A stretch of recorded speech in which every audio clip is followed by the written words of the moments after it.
In today's video, I'm going to teach you how to make a copy of a document in Google Docs. Whether you're working on a team project or simply need a fresh start on an existing document, knowing how to duplicate your file can be incredibly useful. Let's dive in. First, open your web browser and head over to Google Search. In the search bar, type Google Docs and hit Enter.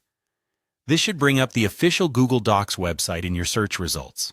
Click on that link and it will take you straight to Google Docs. Now, if you haven't already, sign in to your Google account to access your documents. Once you're on the Google Docs homepage, you'll see a list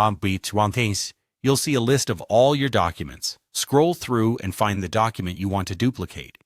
When you've located it, click on the document to open it. This will take you into the document editor where you can view and make changes to your content.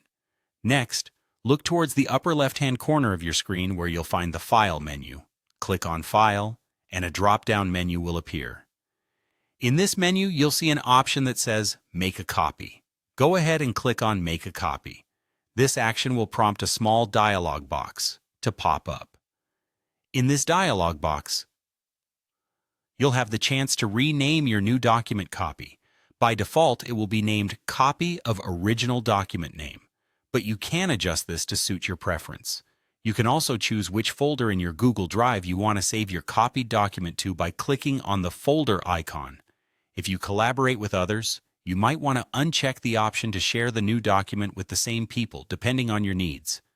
Once you've made your selections, click the OK button to finalize creating your copy. Your new document will open in a new tab. Congratulations! You have successfully made a duplicate of your document. Now you can edit it independently from the original file without altering the first version. Finally, if you navigate back to your Google Docs homepage, you'll see your new document listed among your files. It should be named as you specified earlier. You can click to open and start working on it at any time. And there you have it, a simple guide to duplicating documents in Google Docs. This process can save you time and help you manage your documents more effectively. Remember, duplicate responsibly and enjoy the flexibility it brings to your workflow. Thanks for watching, and be sure to